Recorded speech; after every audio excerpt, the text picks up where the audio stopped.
우리가 지금 창세기를 보고 있는 분명한 관점이 있죠. 대결 구도입니다. 여자의 후손과 뱀의 후손. 이 선명하게 구분되는 대립 속에서 지금 창세기 4장 후반부에는 그 가인, 뱀의 후손들의 족보가 나왔었고, 우리가 지난주에 보았던 창세기 5장에서는 아담, 셋, 그래서 이 여자의 후손들의 이야기가 나왔습니다. 그리고 오늘 6장이 시작이 됩니다. 6장 오늘 이렇게 시작하고 있죠.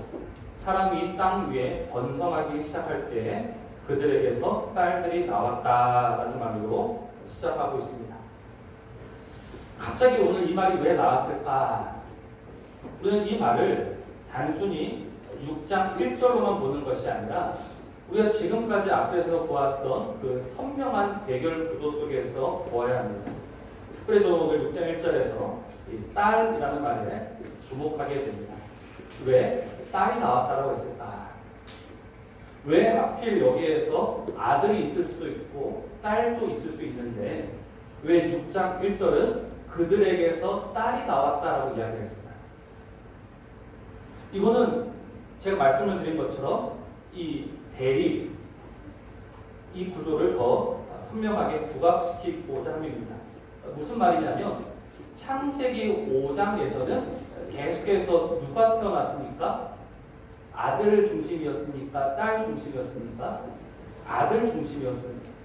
물론 그렇게 보면 자녀를 낳았다, 아들과 딸을 낳았다고 했지만 오늘 그 이름이 기억되는 자들은 누구였냐면 다 아들이었습니다.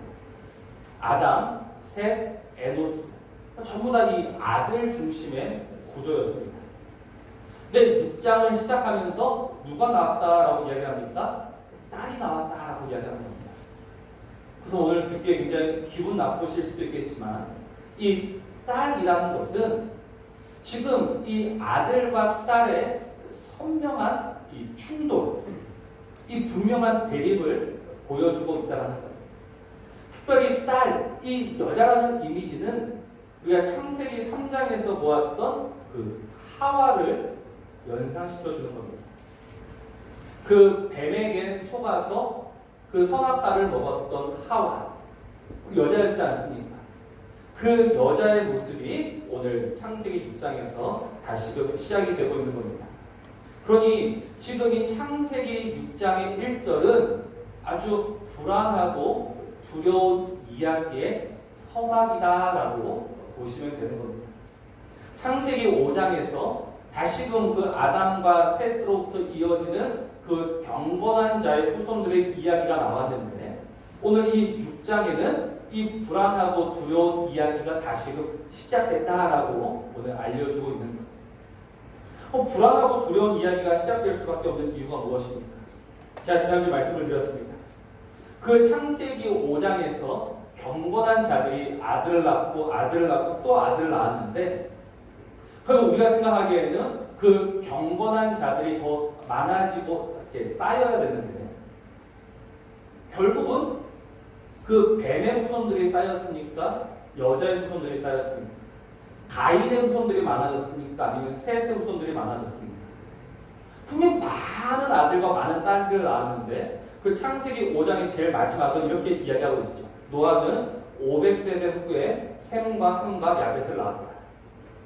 우리가 이 노아와 그의 세 아들을 기억하면 마지막 하나님의 심판의 때에 방주에 들어간 유일한 8명이 있지 않습니까? 바로 이 노아와 그 아들 그리고 그의 부인들입니다. 그러니 이 아담으로부터 시작된 족보의 결과 경건한 자는 몇 명만 남았다? 몇 명만 남았다? 4명만 남은 겁니다. 분명히 많은 자녀를 낳았음에도 불구하고 왜 남은 것은 4명밖에 없을까? 오늘 그에 대한 답이 창세기 6장이다라는 거예요. 이 6장 2절 다시 한번 보실게요. 6장 2절 보시면 하나님의 아들들이 사람의 딸들의 아름다움을 보고 자기들이 좋아하는 모든 여자를 아내로 삼았다라고 이야기했습니다. 6장 2절은 지금도 많은 사람들이 이 치열하게 논쟁하고 있는 본문입니다. 특별히 이 하나님의 아들의 정체에 대해서, 이 하나님의 아들이 누군가, 그래서 크게 세 가지로 이야기하죠. 가장 처음에는 이 하나님의 아들들을 문자 그대로 봐서 천사로 이해했습니다. 천사. 이 천사들이 이 사람과 결혼해서 이 타락이 왔다라고 이해를 했습니다. 근데 두 번째는 이 하나님의 아들들을 셋의 후손으로 이해했습니다. 그 경건한 자들이 사람의 딸들을 취해서 결국은 이렇게 되었다. 근데 최근에는 어떻게 보고 있냐면 이 하나님의 아들들을 이 지배계층, 왕, 이들을 이제 하나님의 아들이라 하고, 이 사람의 딸들은 누구냐? 이 피지배층, 억압받는 세력. 그래서 이런 사회적 구조로 6장 2절을 해석하기도 합니다.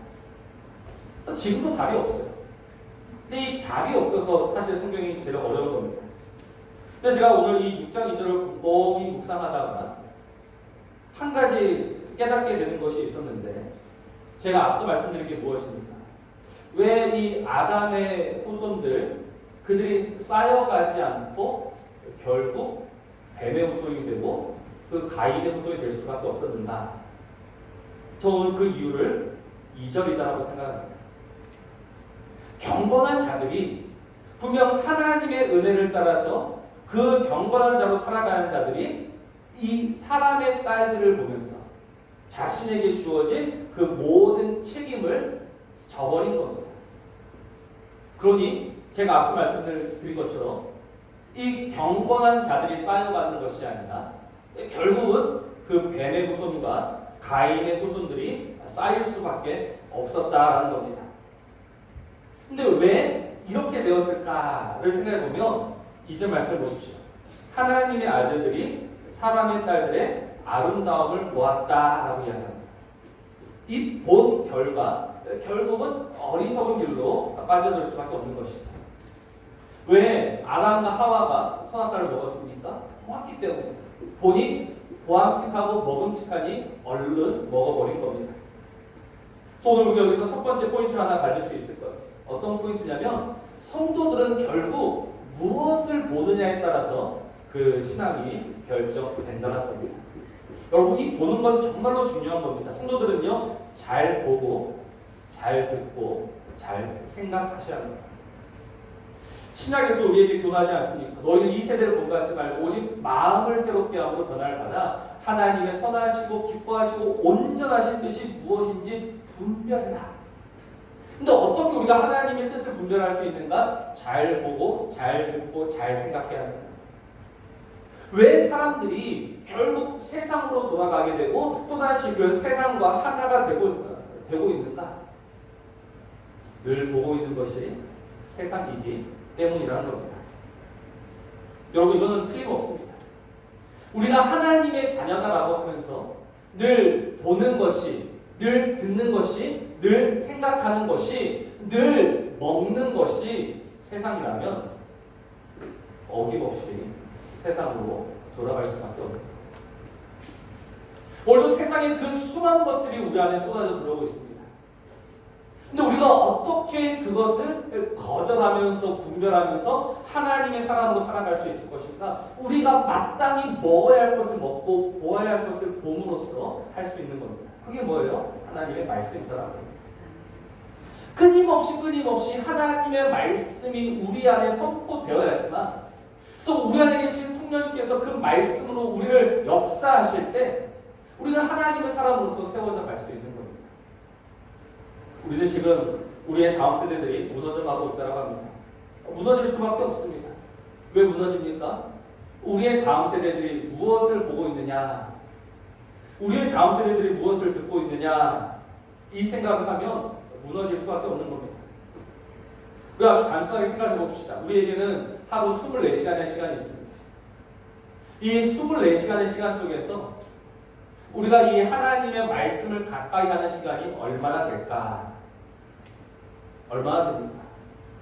또 우리의 자녀들은 얼마나 말씀을 가까이 하고 있습니까? 늘 듣는 것, 생각하는 것이 세상의 기준과 세상의 관점입니다. 그럼 결국 넘어질 수밖에 없고 무너질 수밖에 없더라는 겁니다. 잠언 7장 말씀을 보면 우리를 가리켜서 무엇이라고 하냐면 도수장에 끌려가는 소와 같다. 그물로 들어가는 새와 같다라고 합니다.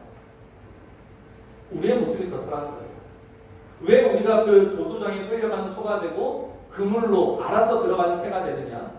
우리가 세상의 것을 넙죽넙죽 받아먹고 있을 때, 세상의 것에 마음 뺏겨 살아가고 있을 때, 그 음녀의 호리는 말을 듣고 있을 때, 이 사람의 딸들의 아름다움에 빠져 있을 때 우리는 결국 망할 수밖에 없는 겁니다. 그러니 오늘 우리는 우리의 시선을 돌리는 자가 되어야 합니다.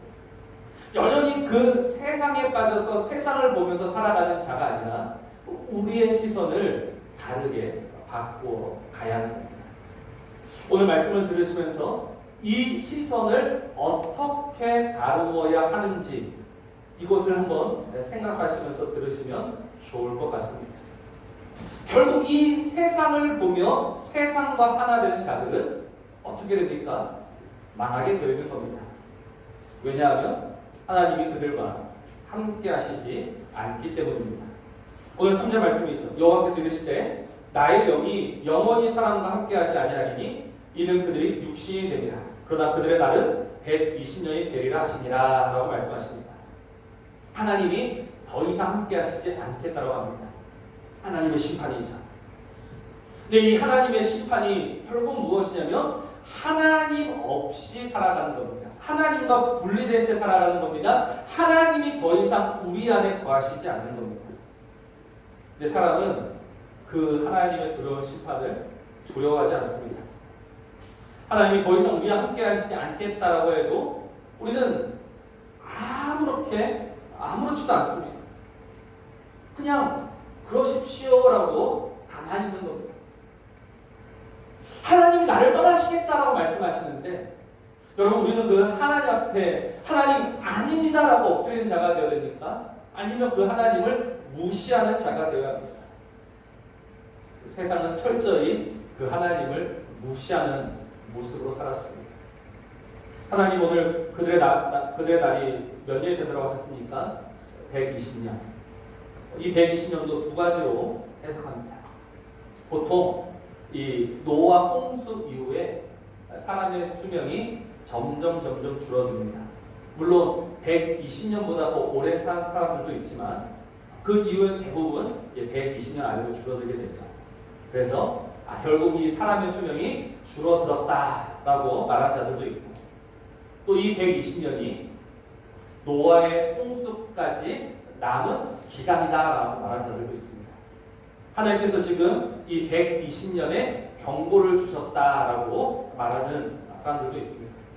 전 둘 다 맞을 수 있다고 생각합니다. 그러나 그것보다 더 중요한 것은 결국은 심판이 임했다라는 겁니다. 지금 그 하나님을 보지 않고 이 세상을 보며 살아가는 자들에게 무엇이 임했다? 하나님의 심판이 임했다라는 겁니다. 내가 더 이상 너희와 함께하지 않겠다라는 하나님의 두려운 심판이 임하고 말았다라는 겁니다. 우리는 이 심판 앞에 어떻게 반응해야 할 것인가, 어떻게 살아가야 할 것인가를 우리는 생각해야 합니다. 그것을 생각하지 못하면 결국 망할 수밖에 없는 겁니다. 그래서 오늘 이 말씀은 다시금 우리의 모습을 보게 합니다. 나의 진짜 모습을 보게 합니다. 나는 그 세상의 즐거움을 따라서 살아가는 자인가? 아니면 하나님을 기뻐하며 하나님을 원하며 하나님을 구하며 그 하나님께 속하기를 원하는 자인가? 우리 오늘 이 말씀 앞에서 정직하게 스스로에게 물어보셔야 하는 겁니다. 여러분 그 세상이 주는 그 달콤한 것을 따라가고 있습니까? 아니면 하나님이 주시는 그 환난의 떡과 그 고생의 물을 자청하고 계십니까? 우리는 여전히 하나님보다 세상이 주는 보암직하고 먹음직한 달콤한 것, 삼키면 좋은 것, 그런 것들을 구하고 있습니다. 그런 자들에게 남은 것은 오늘 말씀이 분명히 이야기하고 있습니다. 심판, 우리다. 오늘 4절 말씀은 또 이렇게 시작하고 있죠. 당시의 땅에는 네피림이 있었다. 네피림이라는 말은 어디에 나온 말입니까? 민수기 13장에 가면 나와요. 거기 보면 이제 네피림을 가리켜서 거인이다라고 이야기합니다. 근데 보면 지금 이 6장 4절에 이 네피림도 거인인가라고 우리는 한번 물어봐야 합니다. 이 창세기 6장의 네피림과 민수기의 네피림이 같은 네피림, 같은 거인이다라고 생각하십니까? 그럴 수가 없습니다. 그럴 수 없는 이유가 뭐죠? 그렇죠. 홍수 때문에, 홍수 때문에. 홍수의 심판. 만약 이 창세기 6장의 네피림과 민수기의 네피림이 같은 사람이다라고, 같은 부류다라고 할 것 같으면 이 창세기 6장의 네피림은 그 홍수 심판 때 살아남았어요. 근데 다 죽지 않았습니다. 그리고 오늘 이 6장의 네피림은 거인을 말하는 게 아니에요. 그럼 이 네피림은 무엇이냐? 보통 이 말을 이제 나팔이라는 단어에서 온 단어로 이해하는데 그 뜻은 버림받은 자, 내팽겨친 자들이라는 뜻입니다. 그래서 저는 이 창세기 6장을 보면서 1절에서부터 3절의 이야기가 한 그룹이며 4절에서부터 그 7절까지는 이 1절과 3절의 이야기가 반복되고 있는 겁니다. 그건 이 네피림은 무엇과 연결되냐면 그 딸들과 연결되는 거예요. 가인의 후손과 연결되는 거예요. 여전히 그 땅에는 그 가인의 후손들이 있었다라고 이야기하고, 그러니까 그 앞서 나왔던 이야기가 반복되고 있는 거죠. 근데 그 결과가 무엇이냐면 그들은 용사라 고대 명성이 있는 사람들이었더라라고 오늘 이야기합니다. 그들은 용사라 그들은 명성이 있는 사람들이다. 사실 이 모습은요, 우리가 바라는 모습이죠. 우리는 용사, 힘 있는 자가 되기 원합니다. 우리는 명성이 있는 자들, 유력한 자, 유명한 자가 되기 원합니다.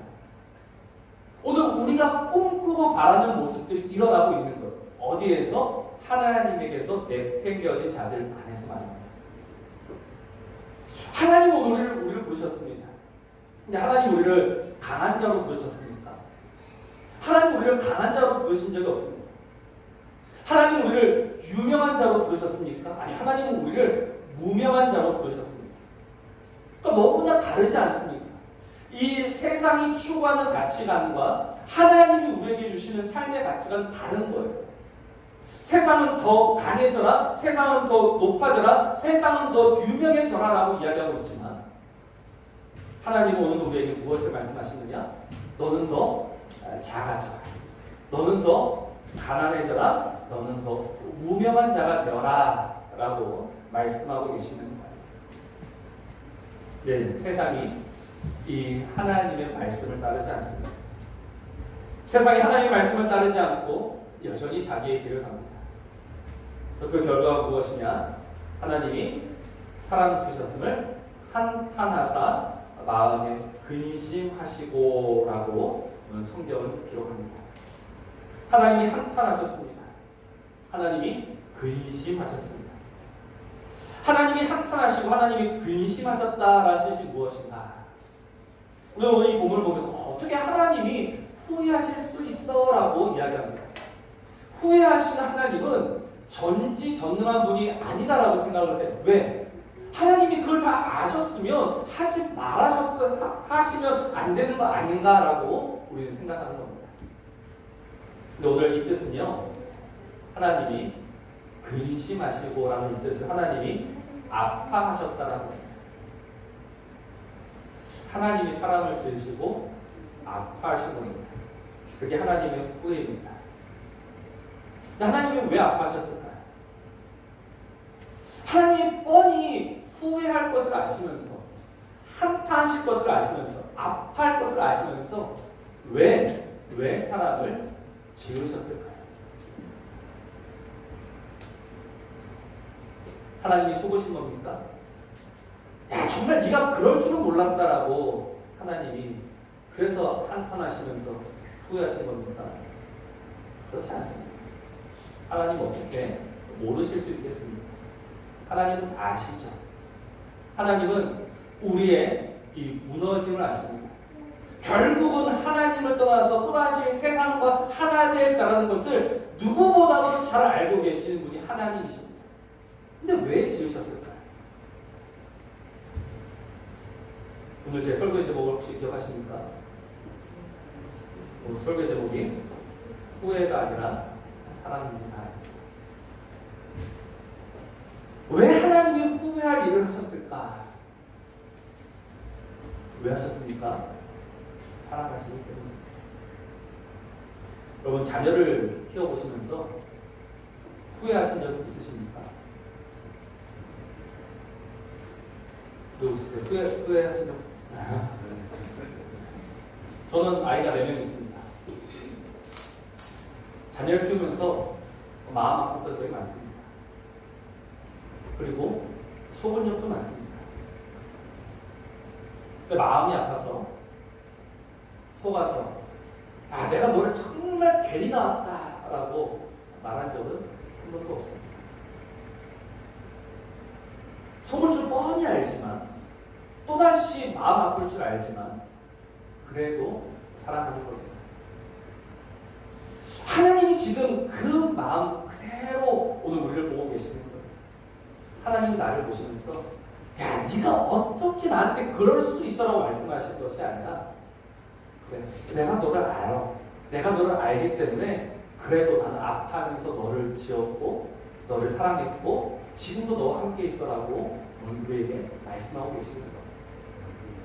이 하나님의 후회는 후회가 아니라 우리를 향하신 하나님의 그 끝없는 사랑이다라는 겁니다. 우리를 향한 그 멈출 수 없는 하나님의 사랑이 여전히 하나님 안에 가득 남아있는 겁니다. 이거를 찾은 사람이 있습니다. 이것을 본 사람이 있습니다. 그건 누굽니까? 바로 노아다라는 거예요. 오늘 우리 8절 말씀 같이 한번 읽어봅시다. 시작. 그러나 노아는 여호와께 의뢰를 입었더라. 아멘. 정말 이 성경을 번역하면서 죄송하지만 정말 바꿔야 될 번역 하나 있으면 오늘 8절입니다. 영어 성경 보시면 이렇게 번역하지 않아요.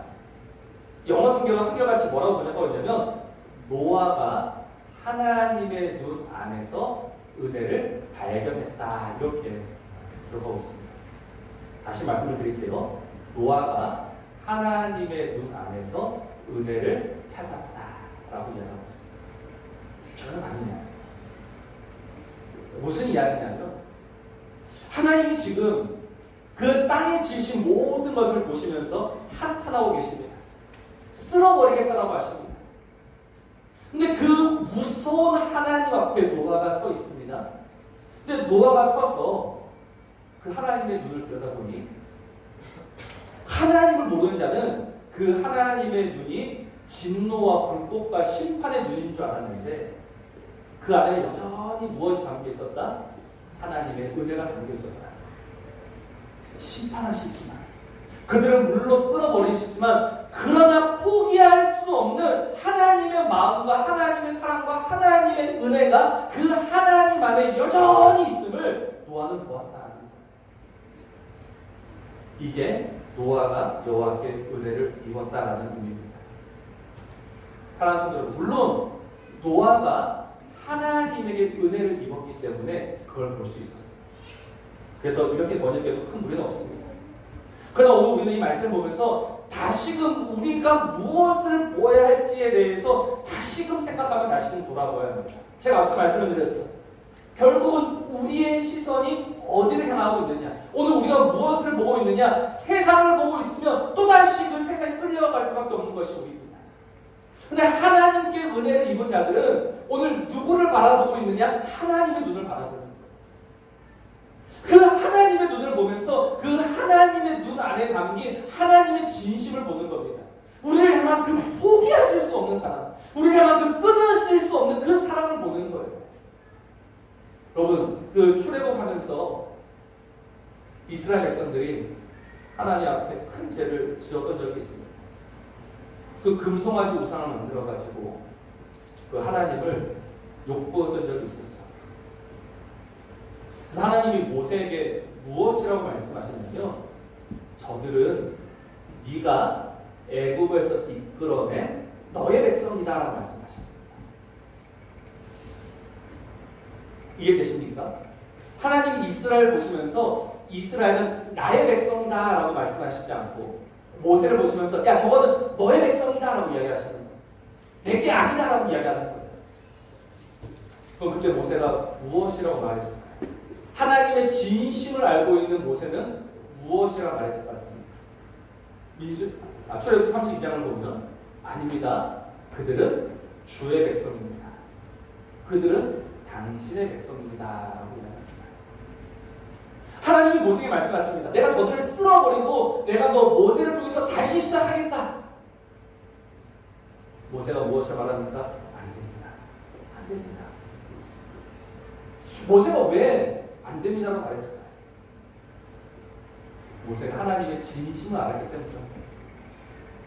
지금 하나님의 그 심판 가운데 그들을 보시면서 더 이상 그들은 내 백성이 아니다라고 말씀하시지만 그러나 그건 하나님의 진심이 아닌 거예요. 은혜를 입은 자는 알죠. 하나님의 진심이 무엇인지. 여전히 그들을 사랑하시면서 여전히 그들을 부르시는 그 하나님의 마음. 오늘 그 하나님의 마음이 고스란히 어디에 담겨 있습니까? 바로 우리 주 예수 그리스도에게 담겨 있는 거예요. 하나님이 그 아들 예수 그리스도를 우리를 위해 보내주셨습니다. 사람들은 그 예수를 십자가에 못 박아 죽였습니다. 그 하나님의 마음이 어떤 마음일 것 같습니까? 내 아들이 십자가에서 피 흘려 죽는 그 모든 것을 지켜보아야만 하는 그 하나님의 마음이 어떤 마음일 것 같습니까? 누가복음을 보면 이런 말씀이 있습니다. 때가 제60쯤 되어 해가 빛을 잃고 온 땅에 어둠이 임하여 제90까지 계속되니라. 해가 빛을 잃었고 온 땅에 어둠이 있습니다. 어떤 분이 이것을 해석하기를 차마 그 아들의 마지막을 보실 수 없는 하나님의 마음이다라고 해석하기도 합니다. 저도 동의합니다. 차마 내 아들이 십자가에 달려 죽는 것을 보지 못해서 하나님의 하늘의 불을 꺼버리신 거죠.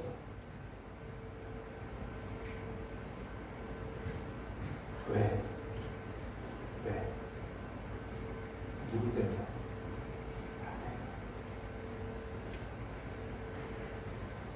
나를 포기하실 수 없는, 나를 버리실 수 없는, 나를 끊으실 수 없는 하나님께 은혜를 입은 자들은요, 그 하나님의 마음을 보는 자들입니다.